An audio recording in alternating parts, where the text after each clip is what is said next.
What's up, Banter fam? It's your host, Miles here. Wow, what a crazy week we've had in crypto. There's been ups, but there's been more downs, unfortunately. And we've seen some of the craziest events unfold over the last week than I've ever seen in my entire life. A lot of investors, a lot of the top investors took massive losses this week. And we've seen some crazy price swings, some crazy gains, some crazy losses. Overall, it's just been one of those weeks in crypto. I'm here to break it down for you right now, go over a little bit what happened, and also give you my outlook on what's happening in the market, and also the Kwon revival plan. I want to break down what actually could happen to Luna now and the Terra ecosystem and what we can learn from it and how we could potentially benefit from it. It's going to be a massive show. Let's get straight into it.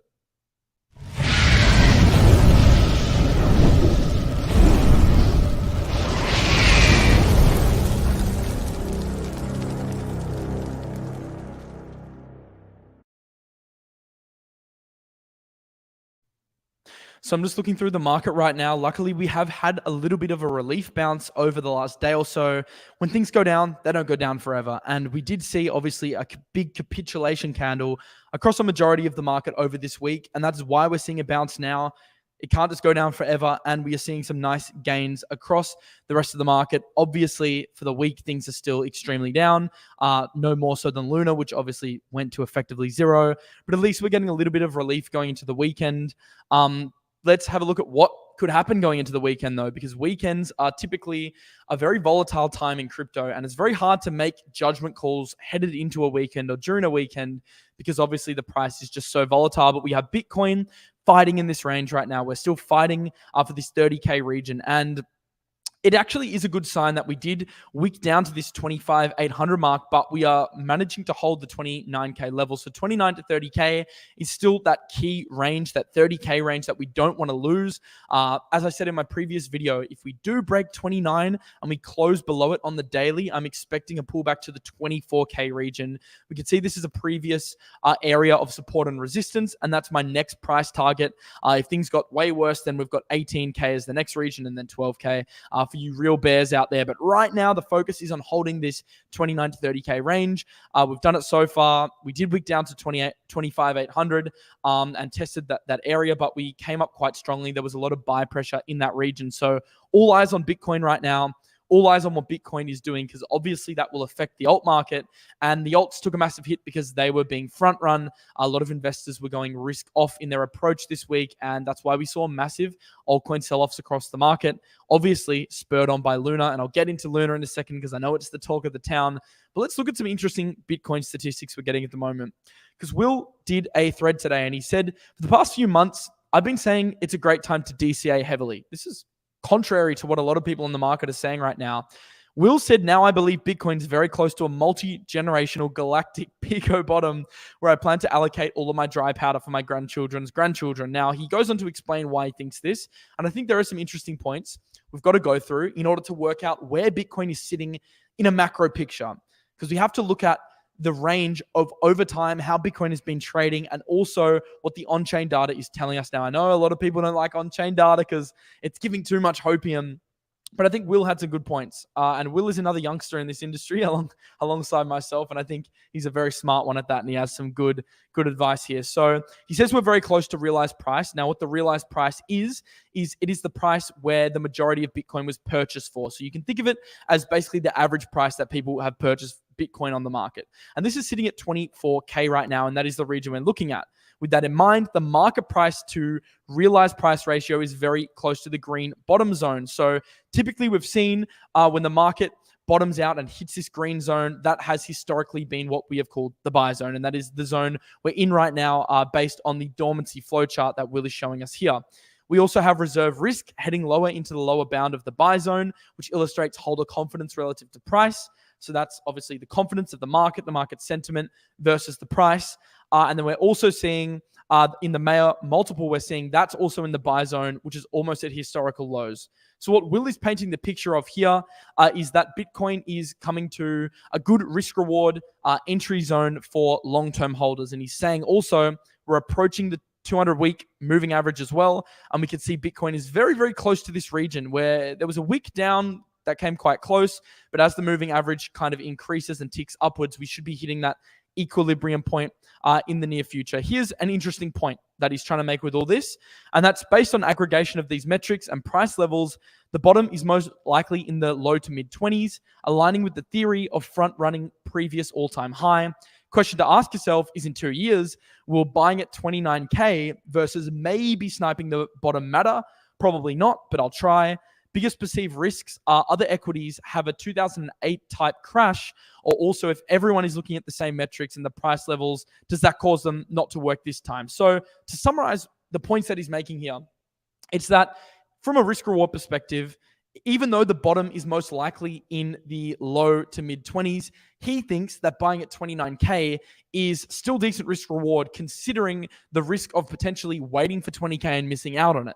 So he's saying from a DCA perspective, the perspective of someone that wants to buy and hold Bitcoin in the long term, there's enough evidence to suggest we're getting towards the levels where it's a good buy. And he's also saying that what could potentially cause this thesis to be invalidated is a 2008 type crash, so a massive equity or stock market crash, which puts pressure on the Bitcoin price. Now, do I personally agree with Will? I think he has a point here. I think his point is certainly valid when it comes to risk reward in terms of Bitcoin. As I said, 24K is still something that is very much on my charts right now. And that is the level where I'll personally be DCAing, starting to average in. But for people on the sidelines, people wanting to build a Bitcoin position, then the 29K region isn't a bad risk reward long term at all. Like we all believe, I personally believe Bitcoin will be a $1 million plus asset in the future, whether that's in a decade, 2, 3 decades. That's where I think we're trending overall. So we have to maintain perspective of where we're sitting right now. And 29K isn't giving us a bad look. Now, as in terms of the altcoins, look, they're a lot riskier because you got to understand if Bitcoin goes from 29 to 20, although that's, only a small decrease in terms of Bitcoin's price, the altcoins can go another 80, 90% down from there. So when we're trading alts, we have to be a lot more careful, a lot more picky with our entries than Bitcoin. I think these statistics are only really relevant for Bitcoin DCAs right now, but we are getting a good look on some alts as well. But what really caused this market to tank this week, what really caused the capitulation we saw on the market, that was Luna. Obviously, it's clear as day now. I've talked about this for 4 days in a row, but some new developments have actually happened in the last 2 hours, which we have to cover because I think it's massive. Now, obviously, Luna, it went to zero. It got rugged. And the reason it went to zero is obviously because UST collapsed. And UST was actually delisted off Binance. Like some of my UST charts aren't even on TradingView anymore. And what they tried to do to get UST back to peg was dilute the Luna supply so they could underpin some buy pressure on the UST token to counteract the short sellers. Unfortunately, what happened though is the Luna dilution got so bad that no matter how much they tried to print, they couldn't underpin the UST peg. Now we saw this, and this statistic is something I just would not believe someone was telling me a few weeks ago. $6.5 trillion $6.5 trillion tokens were emitted onto the market. 6.5 trillion. I mean, for months we were talking about the Luna supply being deflationary. A million. This is what was pushing the price up for so long. Now, I mean, all of that went out the window. 6.5 trillion. It's nuts. It's stuff you just wouldn't believe if someone told you this a few weeks ago. And that's one of the reasons we got this major crash. It just wasn't enough. And it's what we called the death spiral. It was a scenario which we were aware could happen, but I think a lot of us underestimated the likelihood of it actually happening. And I personally took quite a big loss this week. I know a lot of you have as well. It's tough, but we're going to dig our way out of this hole. And the only way to do that is coming in here every single day, sticking to the process and building a better financial future for ourselves. And that is what I plan on doing. And I hope you plan on coming on this journey with me as well. It's going to be a redemption story like no other. If you do want to trade, Bybit's our official show sponsor. There's a link in the description. If you sign up, you have a chance of us doubling your portfolio when you deposit. So if you don't have a Bybit account, it makes sense to just sign up and deposit because you could potentially win free money. So Bybit is our official show sponsor if you want to trade. But some big developments happen. Big developments happened today. And actually, I didn't expect this to happen so soon, but we got the revival plan. We got some clarity on what Kwon wants to do with Terra, and it's massive. And I did a thread on it today. I want to break down what it means for Terra, what it means for crypto as a whole, because I think it's quite a big event. Obviously, it's the talk of the week, and this is just another development to the ongoing saga. I mean, if someone wants to make a Netflix series about this week, I'd highly suggest doing so because wow, this is honestly something out of a movie. It's been crazy. So Kwon just made his first official statement 50 minutes ago that he has since this whole drama started unfolding. And he said, I spent the last few days on the phone calling the Terra community members, builders, community members, employees that have been devastated by the UST depegging. He said, I'm heartbroken about the pain my invention has brought on all of you. He says, I still believe that decentralized economies deserve decentralized money, but it's clear that UST in its current form will not be that money. I think that was made clear at the start of the week. He said, neither I nor any institutions that I'm affiliated with profited in any way from this incident. Now, this is an interesting thing because he's actually clarifying that he wasn't involved. And there was a lot of speculation going around. I've heard people saying like Doe was personally invested in this short event. I personally couldn't comprehend why someone would want to put their family at risk, their reputation at risk for the sake of a few million or even $1 billion. But he did come out and say that he didn't profit from this. And, you know, if I had to guess, I'd guess he lost a lot of money from this. He said, we're currently working on documenting the use of the LFG Bitcoin reserves during the depegging event. Please be patient with us as the teams are juggling multiple tasks at the same time. This will be very interesting because it gives us more clarity over what's actually happening to Bitcoin, how much Bitcoin was actually sold, how much they still hold. It'll give us a lot of clarity over what happened on the Bitcoin market and also what could happen with the future of this Terra revival, which I'll talk to you about in a second. He said there are multiple proposals on the best steps to move forward for the community. After reading many of them, he's put down his thoughts of the best steps here. I'm going to break down what I think of his revival plan, if I think it's feasible or not, and how I think it affects crypto as a whole. So, he put out a plan. The first time he's talked in a few days, I was honestly worried for the guy. I hadn't heard of him in a couple of days, and we were all thinking, you know, what's happened to Doe? But obviously, he was just overwhelmed, as you would be, you know, with what happened in the market this week. And he said, basically, they want to reconstitute the chain. So think of Terra as an L1, similar to AVAX, Solana, Phantom. It still has the technology to power dApps, to power a DeFi ecosystem, to power smart contracts, just like a normal chain. But he admitted that the UST mechanic with Luna didn't work. The dual kind of governance token model, or even though UST is a stablecoin, using the dual governance model with Luna, with the burn and supply mechanism, clearly wasn't a strong enough mechanism to withhold the peg, to hold the peg to one-to-one with the US dollar. So he says he wants to preserve the chain, so preserve the actual underlying L1 technology itself, because he believes that Luna has some of the smartest, largest developer ecosystems in crypto, the smartest minds in crypto. The Terra station has millions of wallets. And he also says there's strong brand recognition, which they don't want to use and go to waste. So he proposed that the validators should reset the network ownership to 1 billion tokens, distribute 40 million of these 1 billion tokens to Luna holders before the depegging event. And he goes through some of the ways that he wants to utilize this. So let's break it down, because Luna holders could benefit from this. Not in Luna's current form, but what I more mean is Luna ecosystem participants from this new chain could potentially benefit. And I also have some concerns. I also have some compelling reasons why I don't think this will succeed and why I think it could be done forever. And I broke that down in a thread, and I think it makes for very interesting conversation because it's nothing we've really seen in crypto ever before. The fall of a $40 billion top 10 protocol getting rugged to zero, it is equally as devastating as it is intriguing, as it makes me angry, as it makes me sad. I think it's also something we need to talk about, what the way out is for Terra, and also if there isn't a way out, what they're going to try and do. So he finally broke his silence. He wants to reinvent as a genuine L1 network. So he basically acknowledges the fact that UST and Luna's dead in their current form. Their whole purpose now is to reconstitute the chain in order to preserve the developers and ecosystem. So similar to like an AVAX assault, he wants to be a fully fledged L1. Now, here are my major questions surrounding this redemption arc. How will VCs and funds react to the proposal? When we look at the list of funds that are backing up Terra, we have Pantera Capital, we have Three Arrows Capital, we've got some Huobi, Binance, Coinbase, like the biggest companies in crypto were all invested. So is it feasible that they would reinvest or invest new capital in a project that they got significantly burnt by? I mean, these funds may find it challenging to convince their investors to back the most famous crypto failure of all time of both the crypto space and TradFi. This wasn't just a crypto isolated event. This was an event that was across traditional finance, the news. Like this was the news, the Australian news, was covering this yesterday, like multiple articles. Even my mum texted me and sent me a Luna article, like, what's going on here? Like, this was hitting the mainstream. So when an event like this gets worldwide coverage and is the talk of the financial town, well, your reputation is basically dead at that point. So how are VCs going to come in and fund this new ecosystem, which is clearly going to need a lot of funding? That's my first major question mark. Second major question mark is, yes, they have one of the biggest communities in crypto, as Kwon said, but the trust has been broken. And we've seen L1s that operate around trust. L1s with the most tight-knit communities in crypto are the ones that succeed through bear markets.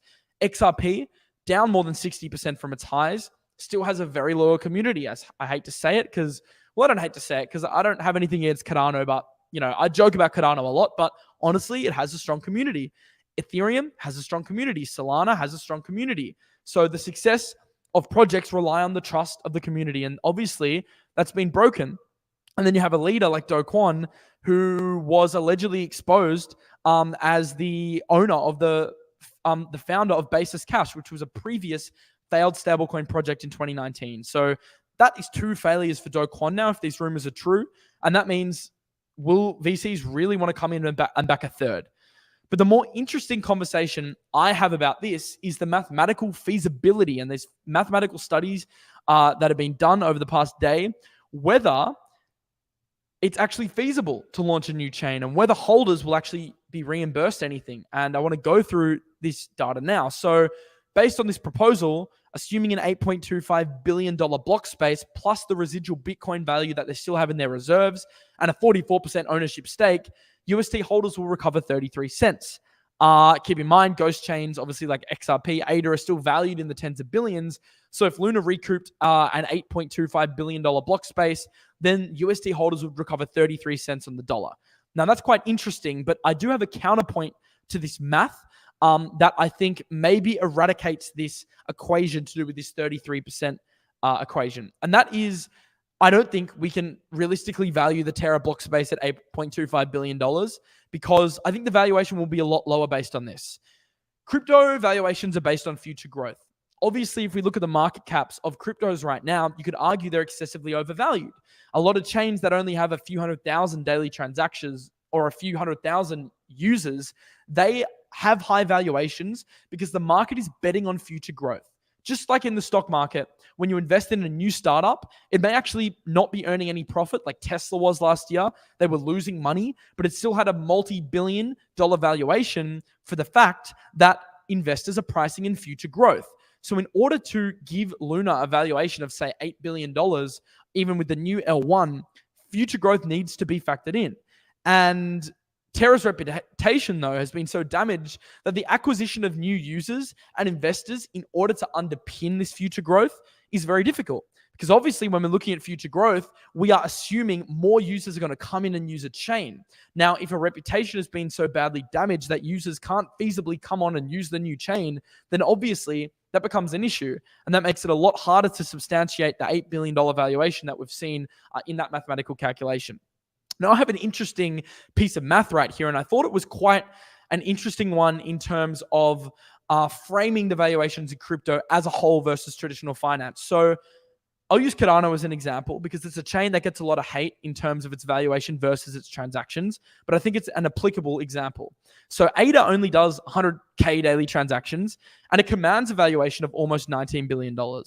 Visa, one of the biggest payment rail processors in the real world, in traditional finance, does 597 million transactions a day with a $413 billion market cap. So 413 versus 18.7 in the case of ADA. So ADA's valuation is 270 times higher based on market cap to transaction ratio. So if we're comparing a Cardano to a Visa, then ADA's 270 times higher based on daily transactions. Now, you may think, wow, this may mean ADA's overvalued, or the reason I'm using ADA is just because it's an example for any L1. You could do the same thing for any layer one, right?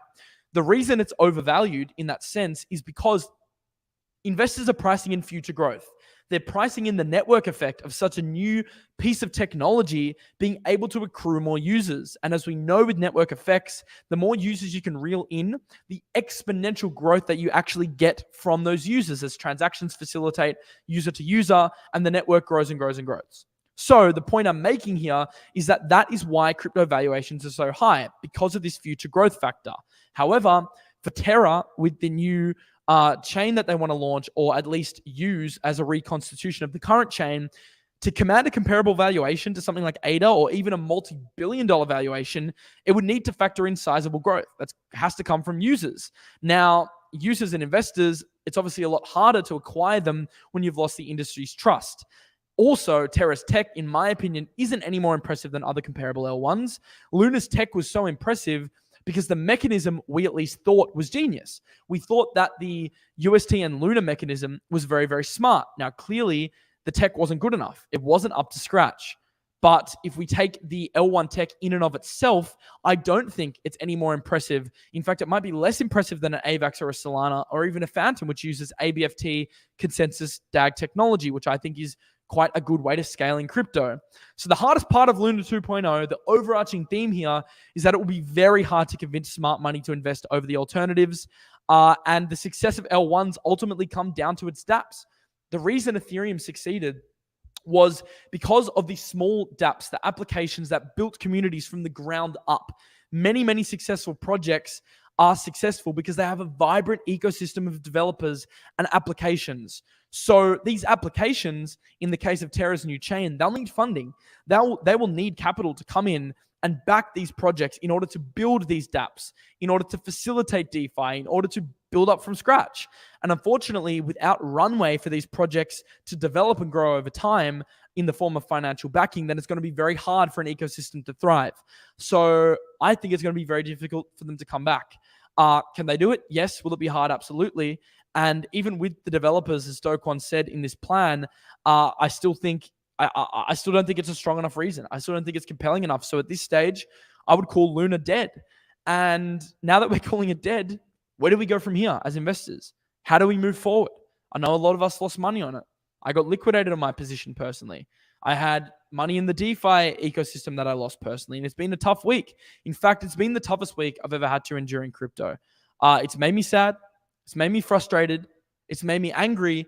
But at the same time, it's also been the most important week of my life.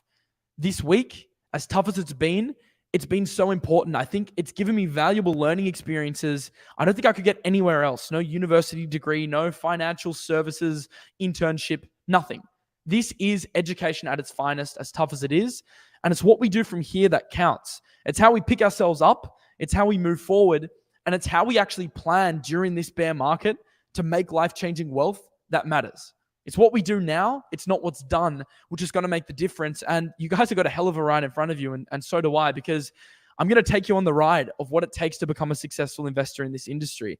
And I won't stop until every single one of you are. So if you're willing to come on the ride with me, I'm live every day at 6:30 p.m. EST, and I'm excited for the future. I'm honestly more G'd up than ever. I'm more fueled than ever to show you guys the way to become successful investors in this industry, and also for myself to recoup some of the losses that I made this week.